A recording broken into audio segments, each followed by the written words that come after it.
Assalamualaikum warahmatullahi wabarakatuh. Di sini saya Muhammad Irfan. Di sini saya akan mempresentasikan rangkuman bab ke bab rekayasa perangkat lunak sistem informasi. Nah, di sini ada bab 1. Di sini ada software development. Biasanya akan melakukan hal yang sama ketika mendapatkan persoalan yang membutuhkan solusi komputasi, seperti berpikir sejenak, menghadap komputer, dan kemudian mulai mengetikkan baris demi baris kode. Tidak ada kertas yang memuat perancangan arsitektur dan algoritma, karena semua rancangan itu sudah ada di kepala. Apa itu software? Perangkat lunak merupakan kumpulan dari program, prosedur, dan dokumen data lain yang saling berhubungan yang mempresentasikan masalah di dunia nyatanya yang dikonfigurasikan dalam sebuah bentuk aplikasi yang harus dikerjakan oleh komputer. Nah, untuk sini ada jenis-jenis software. Yang pertama ada software generik, perangkat lunak standar yang diproduksi oleh perusahaan pengembang dan dijual pada pasar terbuka ke siapapun yang bisa membelinya. Dan yang kedua ada software pesanan, perangkat lunak yang dikembangkan khusus dan disesuaikan dengan kebutuhan pelanggan. Nah, untuk bab 2-nya di sini software engineering. Disiplin ilmu yang membahas semua aspek produksi perangkat lunak, mulai dari tahap awal spesifikasi sistem sampai pemeliharaan sistem setelah digunakan. Nah, di sini ada perangkat lunak yang harus dimampui tepat waktu, tepat anggaran, meningkatkan kinerja, dan mengoperasikan prosedur sistem dengan baik. Nah, untuk selanjutnya di sini ada generasi komputer. Generasi 1 dari tahun 1946 sampai dengan 1959 menggunakan tabung hampa NAIAC dan ADSAC. Nah, untuk generasi yang kedua dari tahun 1959 sampai dengan 1964 menggunakan transistor PDP-1, PDP-8, Univac, IBM 70. Dan untuk generasi yang ketiga dari tahun 1964 sampai dengan 1979 menggunakan IC IBM S360, Nova, Univac 1108. Dan untuk generasi yang terakhir, generasi 4 dari tahun 1980 sampai sekarang menggunakan FLCI. Nah, perkembangan software generasi awal, generasi kedua, generasi ketiga. Untuk generasi awal ada batch orientation, custom software. Untuk generasi kedua ada multi-user, real-time, database, product software. Dan yang generasi ketiga ada distribusi sistem dan low-cost hardware. Nah, apa sih perbedaan RPL dengan rekayasa sistem? Rekayasa sistem berkaitan dengan semua aspek dalam pembangunan sistem berbasis komputer termasuk hardware. Sedangkan rekayasa PL dan proses. Nah, RPL adalah bagian dari rekayasa sistem yang meliputi pembangunan PL, instruktur, kontrol, aplikasi, dan database pada sistem. Nah, untuk selanjutnya ada bab 3. Bab 3, Software Development Lifecycle atau yang bisa disingkat SDLC. Di sini ada planning, analis, desain, dan implementasi. Untuk SDLC itu sendiri, SDLC digunakan untuk membangun suatu sistem informasi agar dapat berjalan sesuai dengan apa yang diharapkan. SDLC, siklus hidup pengembangan sistem atau sistem lifecycle. Dalam rekayasa sistem dan rekayasa perangkat lunak adalah proses pembuatan dan pengubahan sistem serta model dan metodologi yang digunakan untuk mengembangkan sistem-sistem tersebut. Konsep ini umumnya merujuk pada sistem komputer atau informasi. SDLC juga merupakan pola yang diambil untuk mengembangkan sistem perangkat lunak yang terdiri dari tahap-tahap tersebut seperti rencana, analis, desain, implementasi, uji coba, dan pengelolaan. Nah, di sini ada fungsi SDLC. Dilihat dari berbagai sisi, SDLC memiliki banyak fungsi, antara lain sebagai sarana komunikasi antar tim, pengembang, dan pemegang kepentingan. SDLC juga berfungsi membagi peranan dan tanggung jawab yang jelas antara pengembang, desainer, analisis bisnis, dan manajemen proyek. Untuk tahapan dalam SDLC itu ada 4. Yang pertama ada sistem planning, sistem analis, sistem desain, dan sistem implementasi. Nah, untuk slide selanjutnya ada model-model SDLC seperti waterfall model, agile model, iteratif model, V-shape model, Big Bang model, and spiral model. Nah, sekarang kita sudah masuk ke bab keempat. Software requirement fundamental. Requirements atau persyaratan dapat disebut juga kebutuhan, adalah sebuah pernyataan tentang apa yang harus dilakukan atau karakteristik seperti apa yang diperlukan oleh pemilik software untuk menyelesaikan permasalahan. Nah, di sini ada jenis requirements. Software requirements, fungsional dan fungsional. User requirements, system requirements. Nah, di sini selanjutnya seperti contoh software requirements fungsional. Jika Anda mengembangkan sistem pengajian, maka tugas utama yang harus Anda dalami pada sistem tersebut adalah seperti tulis gaji, hitung komisi, menghitung pajak gaji, laporan akhir tahun, dan sebagainya. Dan untuk yang non-fungsional, persyaratan yang tidak langsung berhubungan dengan fungsi spesifik yang disediakan oleh sistem. Dan untuk slide selanjutnya ada pengertian jenis requirement. Performance requirements adalah karakteristik operasional yang berkaitan dengan ukuran beban kerja seperti throughput dan response time. Untuk reliability requirements seperti mengamalkan keandalan sistem. Dan yang terakhir ada security requirements yang berkaitan dengan keamanan sistem. Dan di sini kita masuk ke bab kelima. Bab kelima di sini membahas tentang model-model pengembangan PL. Di sini ada model waterfall, model prototyping, model evolutionary, model spiral, dan ratio-based development. Di sini ada penjelasan model seperti waterfall model. Model ini melibatkan penyelesaian satu tahap secara lengkap sebelum melangkah ke tahap berikutnya.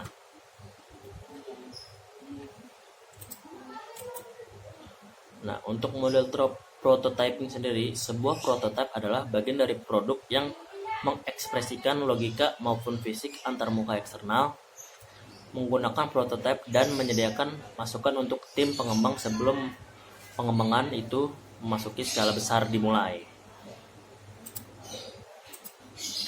Dan untuk model evolutionary, tujuan pengembangan atau evolusi perangkat lunak di mana masing-masing dari setiap aktivis saling terkoneksi untuk menentukan membuat sebuah perancangan serta implementasi maupun pengujian sistem perangkat lunak.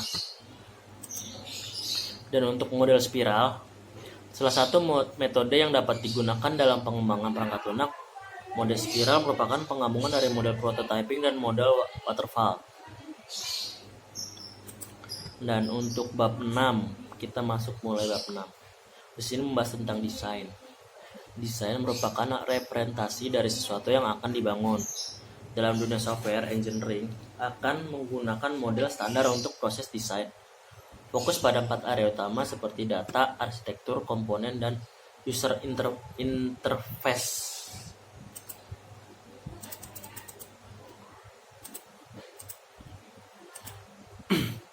Nah, di sini ada software design.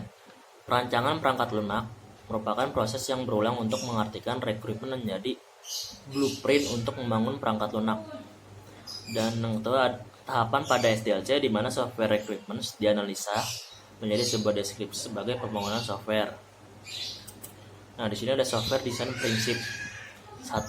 Proses desain tidak boleh terjebak dalam tunnel vision. 2. Desain harus dapat disesuaikan dengan model analisis. Dan yang ketiga, desain harus meminimalkan jarak antara perangkat lunak dan masalah yang ada di dunia nyata. Di sini juga ada analisis dan desain. Analisis fokus pada permasalahan, functional requirement, dan small model. Dan untuk desain sendiri fokus pada pemahaman solusi, non-functional requirement, dan large model. Dan sekarang kita masuk ke bab ke-7. Pokok bahasan dari bab ke-7 ini ada area software struktur dan arsitektur, dan arsitektur desain. Desain arsitektur. Tujuan dari desain arsitektur adalah untuk menentukan bagaimana komponen perangkat lunak dari sistem informasi akan dialokasikan ke perangkat keras sistem. Dan untuk arsitektur terpusat, di sini ada pemrosesan yang terpusat atau berjalan pada personal komputer atau workstation atau mainframe. Dan yang kedua ada mainframe, komputer yang berukuran relatif besar yang ditunjuk untuk menangani data yang berukuran besar dengan ribuan terminal untuk mengakses data dengan tanggapan yang sangat cepat dan melibatkan jutaan transaksi. Dan ada implementasi, pemrosesan data yang terpusat atau biasa disebut dengan komputasi terpusat, di mana semua pemrosesan data dilakukan oleh komputer yang ditempatkan di suatu lokasi yang ditunjuk untuk melayani semua pemakai. Biasanya digunakan oleh perusahaan yang tidak memiliki cabang. Di sini ada client server arsitektur. Kebanyakan organisasi saat ini memanfaatkan arsitektur client server. Dalam arsitektur ini, klien bertanggung jawab untuk level presentasi atau aplikasi, sedangkan server bertanggung jawab atas logika akses data dan penyimpanan. Nah, untuk slide selanjutnya kita sudah masuk bab 9, yang dimana bab 9 ini membahas software design strategis seperti function oriented, object oriented, data structure design, component based design. Di sini ada fungsi oriented.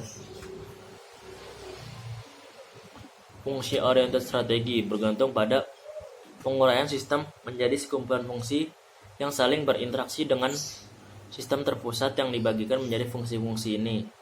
Strategi klasik dalam desain perangkat lunak disebut juga struktur metode atau tradisional. Nah, strategi ini telah dipraktikkan secara informal sejak pemrograman dimulai. Pemrograman didekomposisi menjadi subrutin yang bersifat fungsional. Nah, untuk selanjutnya langsung ke bab 10. Bab 10 ini membahas tentang konstruksi basic konsep. Di sini terdapat minimizing complexity, anticipation change, konstruksi for verification, ratio, dan standar in construction. Di sini ada minimizing complexity.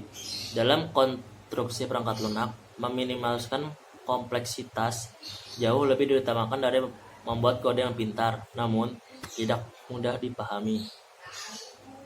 Dan selanjutnya ada antisipasi canggih, atau dalam melakukan konstruksi perangkat lunak, antisipasi terhadap perubahan dilakukan oleh software engineer dan membuat software yang extensible. Nah, artinya perangkat lunak dapat ditingkatkan atau diupgrade tanpa mengganggu struktur dasarnya. Nah, untuk konstruksi for verification, membangun perangkat lunak yang memberikan kemudahan untuk software engineer dan tester untuk mendeteksi kesalahan. Dan untuk ratio berkaitan dengan penggunaan kembali, contoh libraries, modules, source code, dan sebagainya. Dalam konstruksi, terdapat dua aspek yang terkait erat dalam konsep ratio. Konstruksi untuk menggunakan kembali dan konstruksi dengan menggunakan kembali. Dan untuk yang terakhir ada konstruksi for ratio. Menciptakan perangkat lunak yang memiliki potensi untuk digunakan kembali, baik untuk proyek yang saat ini sedang dikerjakan atau proyek lainnya. Contoh framework, library, CMS, dan sebagainya.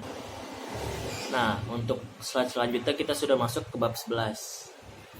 Di bab 11 ini membahas tentang maintenance.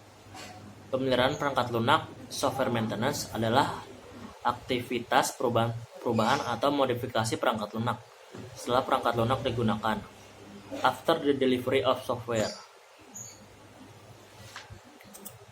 Nah, kenapa sih alasan dibutuhkan maintenance? Yang pertama ada memperbaiki kesalahan, meningkatkan desain, peningkatan implementasi, dan ada perubahan perangkat keras sehingga perangkat lunak perlu menyesuaikan. Nah, di sini juga ada macam-macam maintenance. Yang pertama ada corrective maintenance. Modifikasi reaktif atau perbaikan perangkat lunak dilakukan setelah adanya koreksi atau masalah yang ditemukan dan dilakukan untuk menjaga operasional produk perangkat lunak. Nah, di sini ada kategori dari software maintenance. Nah, yang tadi kan sudah korektif, yang sekarang adaptive maintenance. Modifikasi produk perangkat lunak yang dilakukan agar perangkat lunak dapat tetap digunakan dengan lingkungan yang berubah. Nah, yang selanjutnya ada preventive maintenance. Modifikasi perangkat lunak menyediakan perangkat tambahan untuk mengguna peningkatan dokumentasi program dan pengkodean ulang, meningkatkan kinerja perangkat lunak atau atribut perangkat lunak lainnya. Dan selanjutnya ada preventive maintenance. Modifikasi perangkat lunak untuk mendeteksi dan memperbaikan kesalahan perangkat lunak sebelum mereka menjadi kesalahan operasional. Dan untuk slide selanjutnya di sini kita sudah memasuki bab 12, yang dimana bab 12 itu membahas tentang transaksi. Apa sih itu transaksi? Transaksi adalah eksekusi program user DBMS, baik mengakses maupun memodifikasi data. Eksekusi dari program user atau transaksi merupakan kumpulan dari membaca dan menulis objek database. Seperti untuk membaca objek database, pertama kali objek dibawa ke memori utama dari disk dan kemudian nilainya disalin ke dalam variabel program. Dan yang kedua, untuk menulis objek database, salin di memori objek yang telah dimodifikasi dan kemudian ditulis ke disk. Di sini ada sifat transaksi. Sebuah transaksi harus memenuhi properti ACID untuk menjaga data pada kondisi konkuren dan terjadi kesalahan sistem. Dan hal ini dilakukan oleh DBMS. Yang pertama ada atomicity. Semua aksi dalam sebuah transaksi dilakukan atau tidak dilakukan sama sekali. Yang kedua ada konsistensi. Transaksi harus dipastikan berjalan sampai selesai dengan sendirinya dan meninggalkan database dalam kondisi yang konsisten. Yang ketiga ada isolasi. Saat sebuah transaksi melakukan modifikasi, data yang sedang dimodifikasi harus diisolasi dan dari transaksi lain. Dan yang keempat ada durability. Memastikan bahwa hasil eksekusi atau keadaan data setelah dilakukan transaksi sampai selesai bertahan secara permanen. Nah, di sini ada transaksi gagal atau transaksi tidak selesai. Ada 3 alasan kenapa transaksi itu gagal.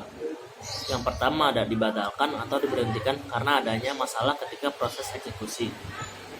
Dan yang kedua ada terjadi crash pada sistem ketika sedang mengeksekusi suatu transaksi atau lebih. Dan yang ketiga ada sebuah transaksi mengalami situasi yang tak terduga. Dan selanjutnya di sini ada bab 13. Kita sudah masuk bab 13 yang dimana membahas software quality fundamental. Software quality aspek fungsional quality seperti memenuhi requirement software, menghasilkan software dengan minimal defect.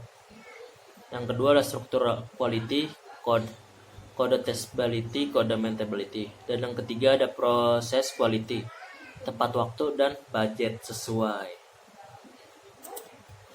Nah, untuk slide selanjutnya di sini ada SQM subkategoris. SQM terdiri dari 4 kategori. Yang pertama ada software quality planning, yang kedua ada software quality asuransi, yang ketiga ada software quality control, dan yang keempat ada software process improvement.